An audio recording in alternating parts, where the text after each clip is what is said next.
Hello everyone, I Mohammad Sultan. I welcome you all again on my YouTube channel Legal Judicia. Delhi APP test series में आपका स्वागत है। जैसा आप जानते हैं कि मैं 4 सब्जेक्ट्स की अभी टेस्ट सीरीज रन कर रहा हूँ। कौन कौन सब्जेक्ट्स हैं? कॉन्स्टिट्यूशन, बीएनएसएस, बीएसए और बीएनएस। और हम हर वीडियो में 10 क्वेश्चन डिस्कस करते हैं। उन 10 क्वेश्चंस में से कुछ क्वेश्चंस पीवाईक्यूज होते हैं और कुछ क्वेश्चंस जो मैं फ्रेम करता हूँ जो आपके एग्जाम में एक्सपेक्टेड है वो आ सकते हैं। तो ये पीवाईक्यू प्लस एक्सपेक्टेड क्वेश्चंस का कॉम्बिनेशन क्यों है? क्योंकि यूपीएससी एग्जाम जब कंडक्ट कराती है, इसके जो लेवल ऑफ क्वेश्चंस है, जो नेचर ऑफ क्वेश्चंस है, वो जुडिशरी क्वेश्चन से अलग होते हैं। जो जुडिशरी एग्जाम्स में जो क्वेश्चंस आते हैं वो उससे हटके क्वेश्चन यहाँ पे आते हैं। तो उन क्वेश्चंस को जानना, उन किस तरीके से वो क्वेश्चन पूछती है यूपीएससी, किस पॉइंट में आपको ट्रिक से बचना होता है, तो कौन सी ट्रिक यूपीएससी खेलती है, वो सब हमें जानना पड़ेगा। इसलिए ये पीवाईक्यू प्लस एक्सपेक्टेड क्वेश्चन का कॉम्बिनेशन आपके लिए एक लेवल अप प्रिपरेशन का तरीका है। चलिए शुरू करते हैं। आज हमारा है बीएनएसएस पार्ट 2। जिसने बीएनएस पार्ट 1 नहीं देखा पहले आप उसको देख लीजिए, देन आप बीएनएस पार्ट 2 पे आ सकते हैं। आज हमारा पहला question, can default bail be cancel on merits? Can default bail be cancel on merits? क्या डिफॉल्ट बेल मेरिट्स पे कैंसिल हो सकता है? डिफॉल्ट, पहले हम समझते हैं डिफॉल्ट बेल होता क्या है। डिफॉल्ट बेल जैसे नाम से पता लग रहा है, एक ऐसा बेल जो किसी की डिफॉल्ट की वजह से मिलता है। यहाँ पे डिफॉल्ट किसका हो रहा है? इन्वेस्टिगेटिंग ऑफिसर का, पुलिस ऑफिसर का डिफॉल्ट है कि उसने टाइमली चार्जशीट फाइल नहीं करी, ऐसा समझते हैं। फॉर एग्जाम्पल यहाँ पे एफआईआर फाइल हुई, और यहाँ पे चार्जशीट का एक टाइमिंग दे रखी होगी, वो फाइल नहीं हुआ है। जिस टाइम पे एक प्रिस्क्राइब टाइम होता होगा,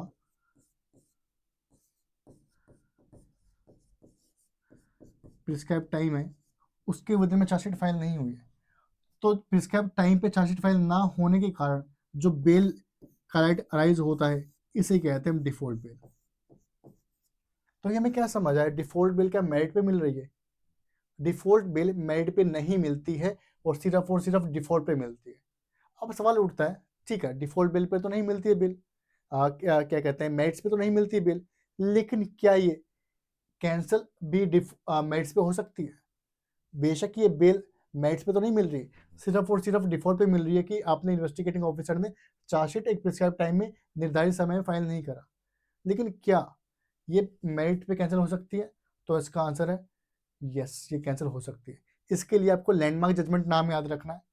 केस का नाम है स्टेट सी through CBI versus T Gangi Reddy, 2023 supreme court. ये केस आपको याद रखना है। इसमें क्या बोला है कि default bail can be cancelled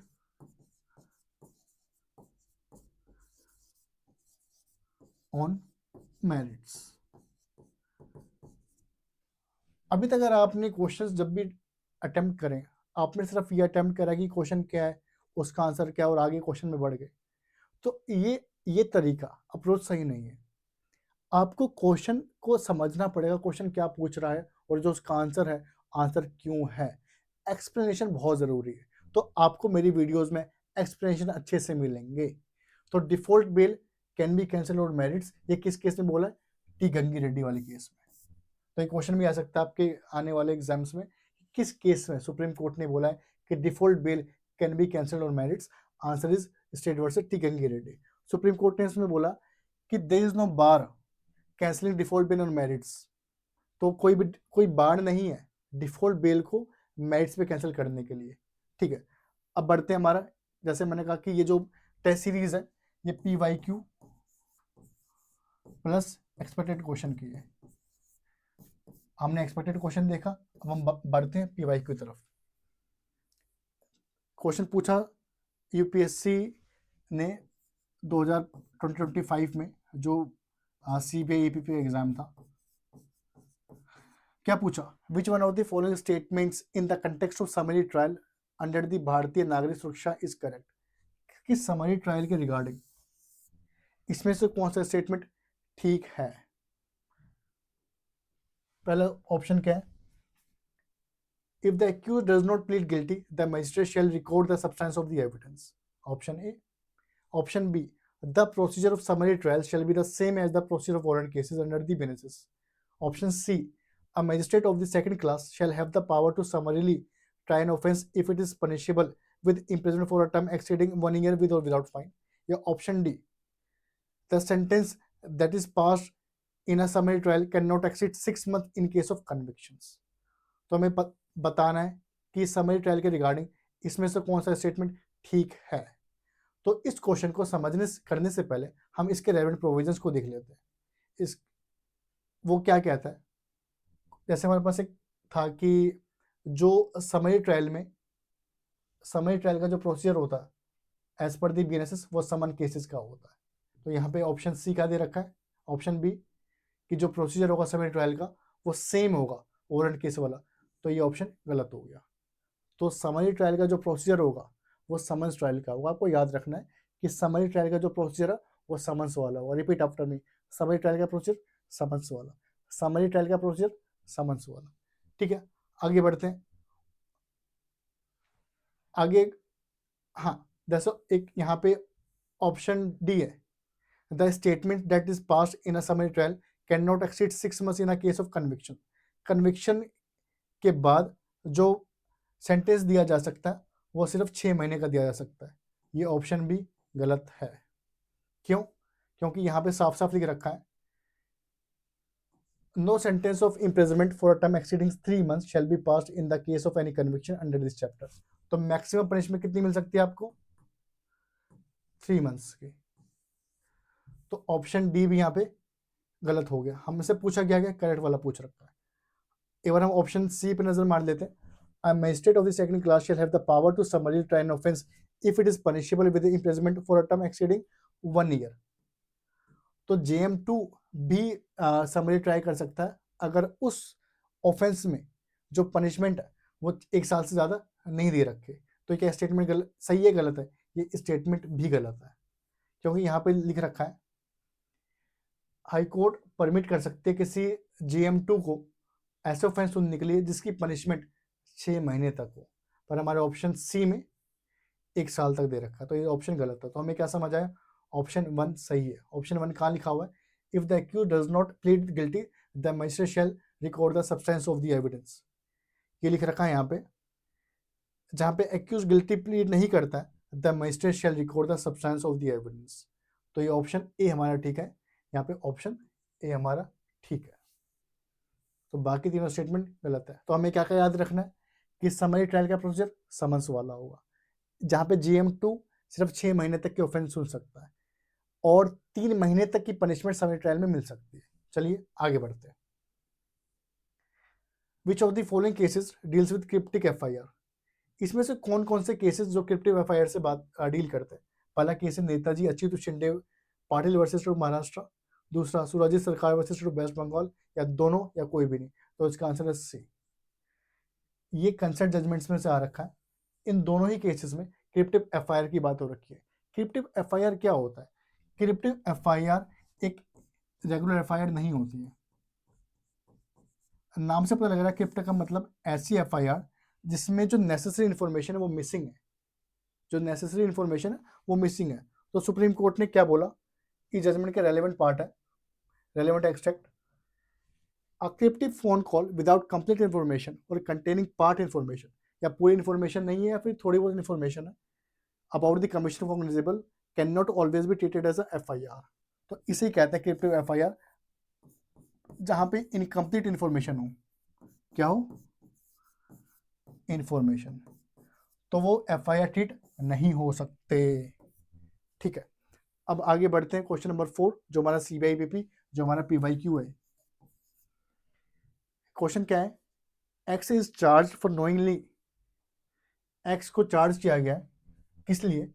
कि वो जानते हुए सेल कर रहा था कोई भी good marks with a counterfeit property mark and is brought before the magistrate. तो एक व्यक्ति को क्या चार्ज करा गया? Knowingly selling good mark with a counterfeit property mark and is brought before the magistrate. उसको मजिस्ट्रेट के बिफोर लाया गया।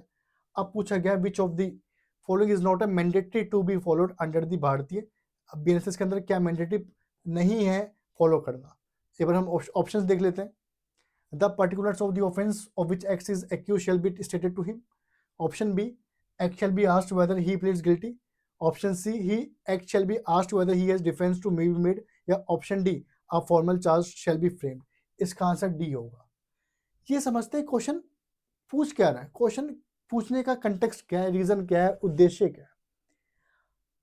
ये हमें पढ़ के समझ आता है कि ये प्रोसीजर के बारे में, कि कोई एक ट्रायल है उसके प्रोसीजर के रिगार्डिंग है। अब ये जब पर्टिकुलर्स की बात हो रखी है, चार्ज की बात नहीं हो रखी, तो कहीं ना कहीं ये समरी ट्रायल का या समन्स ट्रायल की बात हो रखी है। हमें पता है कि समन्स ट्रायल में चार्ज फ्रेम करना नेसेसरी नहीं होता। तो हमें जानना पड़ेगा जो ये ऑफेंस है, knowingly selling good marks with counterfeit property mark, क्या ये समन्स ट्रायल है यही फिर वारंट ट्रायल है। तो इसके लिए आपको ये जानना जरूरी है कि समन्स केस और वारंट केस में क्या फर्क होता है। समन्स केस जो क्लॉज एक्स में डिफाइन है बीएनएसएस के सेक्शन 2 के, summons case means a case related to offence and not being a warrant case. Summons case एक ऐसा केस होता है जो वारंट केस नहीं होता। और वारंट केस क्या होता है? Warrant case means a case related to an offence punishable with death, imprisonment for life और नॉट और एक्सीडिंग 2 years। तो वारंट केस वो होते हैं जो 2 साल या 2 साल से ज्यादा वाले होते हैं। 2 साल से ज्यादा वाले होते हैं। जो 2 साल से ज्यादा वाले होंगे उसे हम वारंट केस बोल देंगे, और 2 या 2 से कम वाले को हम समन्स केस बोलेंगे। तो हमें क्या समझ आया कि वारंट केस वो होते हैं जो 2 साल या 2 साल से ज्यादा वाले होते हैं। तो जो हमारा सेक्शन 349 है, जो बीएनएस का जो जिस चार्ज के लिए उसको मजिस्ट्रेट के बिफोर लाया गया, वो ये चार्ज है 349। इसमें पनिशमेंट कितनी है? 1 साल की। तो ये हमें क्या समझ आया? ये समन केस है, ये समन्स केस है। समन्स केस का जो प्रोसीजर है वो सेक्शन 274 में दे रखा है। वो क्या कहता है? When in a summons case the accused appears, जहां पे एक्यूज आ रहा है, हमारे केस में भी एक्यूज को लाया गया है। When in a summons case, हमें समझ आ गया कि जो जिस चार्ज के लिए उसको लाया गया वो समन्स केस है। समन्स केस का प्रोसेस समझ रहे हैं। When in a summons case the accused appears और इज ब्रॉट बिफोर द, ये सेक्शन 274 किसकी बात कर रहा है? Substance of accusation to be stated, कि समन्स केस में आपको जो सब्सटेंस एक्यूजेशन का वो बताना पड़ेगा। क्या प्रोसेस है? When in a summons case the accused appears और is brought before the sub magistrate, जहां पे समन्स केस में एक्यूज आता है, तो उस केस में क्या करना पड़ेगा आपको? The particulars of the offence of which is accuse, जिस ऑफेंस का वो एक्यूज है उसके पर्टिकुलर्स उसको बताने होंगे। तो हमें क्या समझ आया? जो ऑप्शन ए है, the particulars of the offence of which X is accused shall be stated to him, तो ये सही है, ये उसे हमें बताना होगा। हमें क्या बताना है? इसमें कौन सा ऑप्शन गलत है? तो ऑप्शन ए तो ठीक है। चलिए आगे बढ़ते हैं, इसको आगे पढ़ते हैं। ये क्या कहता है कि आपको उसके पर्टिकुलर्स ऑफ ऑफेंस बताने होंगे और क्या करना होगा? And he shall be asked whether he pleads guilty. उससे पूछा जाएगा क्या वो गिल्टी प्लीड करता है या उसके पास कोई डिफेंस है बताने के लिए। क्या ये ऑप्शन दे रखा है यहाँ पे?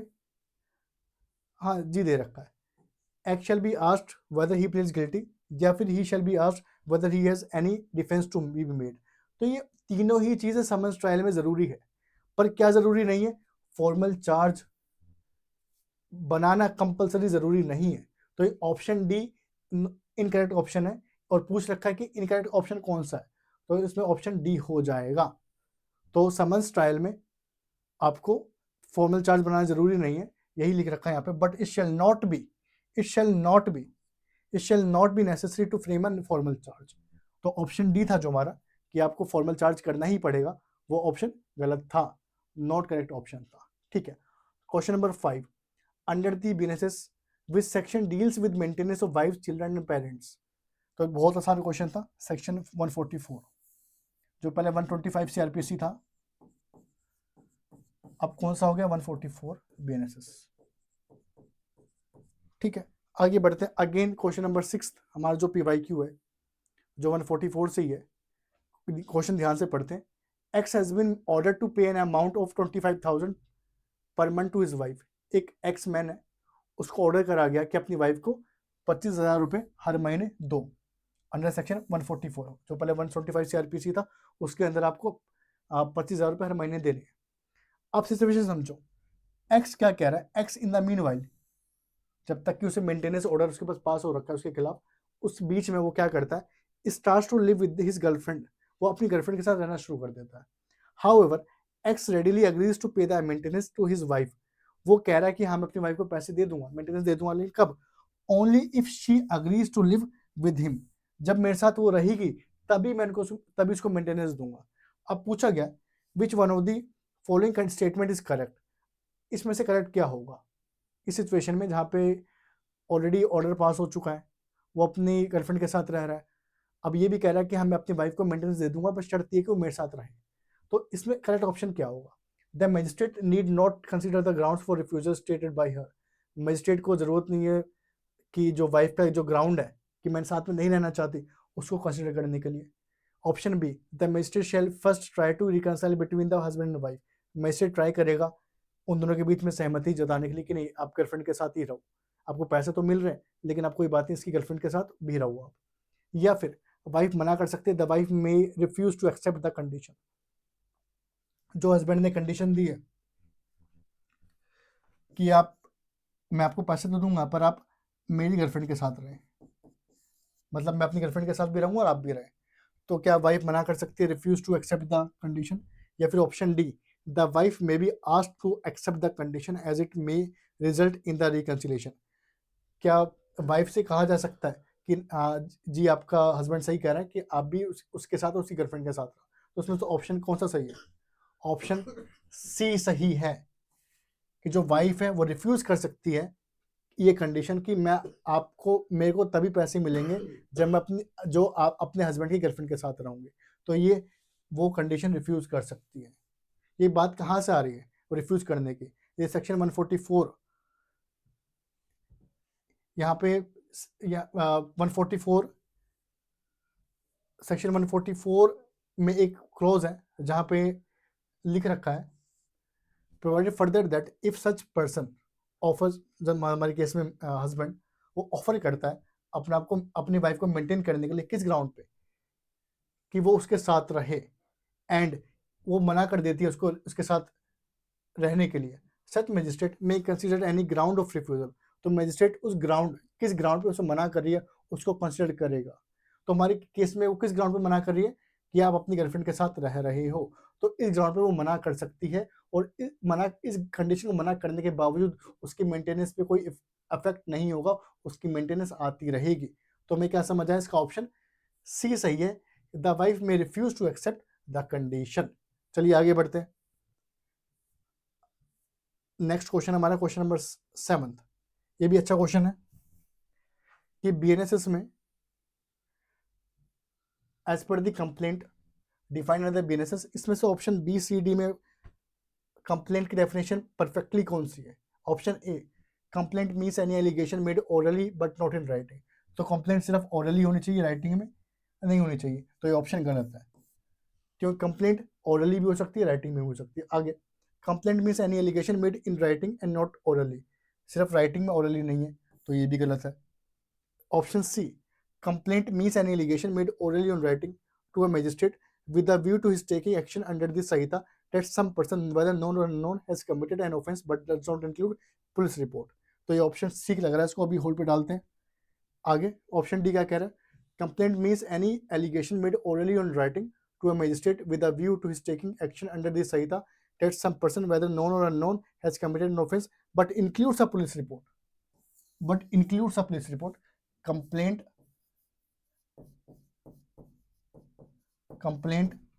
does not include police report, तो ये भी ऑप्शन गलत हो गया, तो हमारा ऑप्शन सी ठीक है कि it does not include police report. ये क्वेश्चन अच्छा था जिससे आपको चारों ऑप्शन पढ़ने पड़ते ही। चलिए आगे बढ़ते हैं, हमारा सेक्शन 21H बीएनएसएस में कंप्लेंट डिफाइन है। क्वेश्चन नंबर 8 जो हमारा PYQ है, तो सुप्रीम यूपीएससी ने ये क्वेश्चन पूछा CBIPP 2025 के एग्जाम में, X is accused of obstructing Y, a public servant in the discharge of his public functions, when Y was following a thief x है वो एक एक्यूज है कौन से ऑफेंस में कि उसने वाई को ऑब्स्ट्रक्ट करा है, उसके काम जो वाई पब्लिक सर्वेंट है, वाई पब्लिक सर्वेंट है, अपना कोई काम कर रहा था, उसको एक्स ने ऑब्स्ट्रक्ट कर दिया, कोई मुश्किल पैदा कर दी। और वाई क्या काम कर रहा था, in the discharge of his public functions, when Y जो पब्लिक सर्वेंट है वो क्या कर रहा था, वो following a thief who was suspected to have taken refuge in a public hall. तो जब वाई पीछा कर रहा था किसी का जो सस्पेक्टेड थीफ है, उसने क्या करा, पब्लिक हॉल में एक अपनी पनाह ले ली। अब एक्स है जिसने उसका काम ऑब्स्ट्रक्ट करा है, x was the gateman of the set public hall. तो उस जो पब्लिक हॉल है उसका गेट था, उसका गेटमैन था। अब एक चार्ज फ्रेम हो रहा है, उस चार्ज में क्या क्या लिखा जाएगा, वो किस तरीके से चार्ज होगा। तो ये क्वेश्चन किसका है, ये चार्ज फ्रेमिंग का क्वेश्चन है।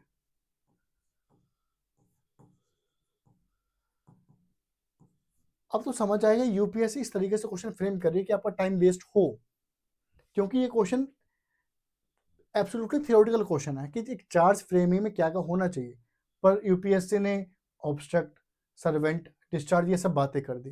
पर ये क्वेश्चन किसका, एक चार्ज में क्या क्या होना चाहिए। A charge shall state the law and the section of the law against which the offence is said to have committed. ठीक है, charge shall be written in the language that is understood by the concerned parties, specifically the accused। ये option 2 है। Option 3 shall state out the manner in which the x obstructed y in the discharge of its functions। आप पूछ रखा है इसमें से charge में क्या क्या होना चाहिए। पहले हम रेलेवेंट प्रोविजन देख लेते हैं। एक चार्ज में every charge, content of charge में क्या क्या होना चाहिए, every charge under this Sanhita shall state the offence which the accuse is charge. तो वो लॉ कौन से लॉ में चार्ज हुआ है और कौन सा स्पेसिफिक सेक्शन है उसमें चार्ज हो बताना होगा। तो ऑप्शन ए क्या लिखा हुआ है, shall state the law at the section of the law against with. तो ये ऑप्शन ठीक है कि आपको लॉ भी बताना है और सेक्शन भी बताना है। क्या वो इस भाषा में होना चाहिए जो एक्यूज समझे, shall be written in the language that is understood by these concerned parties, specifically the accused। क्या वो इस भाषा में होना चाहिए कि एक्यूज समझे, पार्टी समझे। तो ये ऑप्शन गलत है। चार्ज फ्रेम होना चाहिए उस भाषा में जो लैंग्वेज ऑफ द कोर्ट है। तो ऑप्शन बी हमारा स्टेटमेंट भी गलत हो गया। अब क्या उसमें ये भी होना चाहिए, shall set out the manner in which he acts obstructed y in the discharge of his function। क्या उस चार्ज में ये भी लिखा होना चाहिए कि किस तरीके से एक्स ने वाई का पब्लिक फंक्शन में एक ऑब्स्ट्रक्शन, खलल पैदा की। तो ये भी होना चाहिए। ये कहाँ लिखा हुआ है, सेक्शन 236 बात करता है कि जहां पे when manner of committing offence must be stated. तो इस केस में यस, तो ऑप्शन ये भी होना चाहिए, 1 भी होना चाहिए, 1 एंड 3। तो इसका आंसर होगा 1 एंड 3। ठीक है, तो आगे बढ़ते हैं हमारे आज के 9th क्वेश्चन पे। Which designation of police officer, which designation और class of a police officer can be appointed as a special executive magistrate. State government द्वारा किस पुलिस ऑफिसर को, किस डेजिग्नेशन को एक स्पेशल एग्जीक्यूटिव मैजिस्ट्रेट बनाया जा सकता है। क्या वो police officer not below the rank of DSP होना चाहिए, क्या वो not below the rank of divisional SP होना चाहिए, या वो any police officer not below the rank of SP होना चाहिए, या any police officer not below the rank of superintendent police होना चाहिए। तो इसका आंसर है इससे नीचे का होना चाहिए, या कम से कम इतना होना चाहिए, या कम से कम इतना होना चाहिए, या कम से कम इतना होना चाहिए। क्या वो डीएसपी होना चाहिए स्पेशल एग्जीक्यूटिव मैजिस्ट्रेट बनने के लिए, क्या वो डिविजनल एसपी होना चाहिए, क्या वो एसपी होना चाहिए, या फिर वो एसपी से भी बिलो होना चाहिए। तो इसका आंसर है सी। ये इंपॉर्टेंट क्वेश्चन है क्योंकि बीएनएसएस में चेंज हुआ है। सेक्शन 15 कहता है कि state government special executive magistrate को बनाने के लिए एक पुलिस ऑफिसर जो एसपी रैंक का होना चाहिए, एसपी या इक्विवेलेंट रैंक का होना चाहिए, उसको ही स्पेशल एग्जीक्यूटिव मजिस्ट्रेट बनाया जा सकता है। तो आज हमारा लास्ट क्वेश्चन है पीवाईक्यू का। ये क्वेश्चन अच्छा है। ये एक ऐसे प्रोविजन से आया जो पहले 145 सीआरपीसी हुआ करता था। ये पहले 145 सीआरपीसी हुआ करता था। क्वेश्चन क्या कहता है, A police officer reports to an executive magistrate, एक पुलिस ऑफिसर है वो ईएम को रिपोर्ट कर रहा है कि किसी लोकेलिटी में जहाँ पे एक पॉन्ड है, where dispute is likely to arise, वहाँ पे एक पॉन्ड है, वहाँ पे डिस्प्यूट झगड़ा हो सकता है किसके बीच में, एक्स और वाई के बीच में, रिगार्डिंग फिशरी, किस रिगार्डिंग फिशरी राइट्स, जो मछली पकड़ने के, मछली यापन के जो राइट है उस राइट के रिगार्डिंग झगड़ा हो सकता है किसी पॉन्ड के आसपास। तो आप पूछा हुआ which one of the following step shell not be taken by the EM, इसमें से कौन सा स्टेप ईएम नहीं लेगा। Option A, make an order in writing requiring the parties to attend the court in person or by an advocate. B, ask the parties to provide written statement of their respective claims and the fact of actual possession of the pond. Yeah, option C, without reference to the claims of any of the parties, peruse the statement and receive evidence. Yeah, option D, ask the police officer consent to first provide a written statement from the parties involved. इसका option D है। तो इसमें से पूछा गया question कि इसमें से कौन सा स्टेप ईएम नहीं लेगा, तो बाकी तीनों स्टेप ईएम लेगा। ये कहाँ लिखा हुआ है, ये सेक्शन 164 में लिखा हुआ है, जो पहले 145 सीआरपीसी हुआ करता था। ये सेक्शन भी इंपॉर्टेंट है, ऐसा नहीं है कि यूपीएससी कहीं से भी क्वेश्चन पूछ रही है, पूछ तो इंपॉर्टेंट सेक्शन में से पूछ रही है, पर उसमें से इंपॉर्टेंट सब सेक्शन में से। तो 164 में क्या लिखा हुआ है कि यस, जो ईएम है वो क्या कर सकता है, वो he shall make on an writing stating the grounds of his being so satisfied and requiring the parties concerned in such dispute to attend his court and to put WS। तो party को कह सकता है कि आप court में आए, मेरी कोर्ट में आए और अपने WS फाइल करें। तो वो राइटिंग में ऑर्डर कर सकता है, पार्टी को कह सकता है कि आप कोर्ट में आए, खुद आए या अपने एडवोकेट को बुलाए। तो ये स्टेटमेंट ठीक है, ये कर सकता है। अगेन देखा, वो WS फाइल करने के लिए भी बोल सकता है कि अपने रिस्पेक्टिव WS फाइल करें। क्या वो ये कह सकता है without reference to claims of the any of the parties peruse the statement and receive evidence? क्या वो without reference to the claims के संदर्भ को छोड़कर क्या वो स्टेटमेंट और एविडेंस रिसीव कर सकता है? तो ये भी सेक्शन में लिखा हुआ है कि यस, वो ऐसा कर सकता है।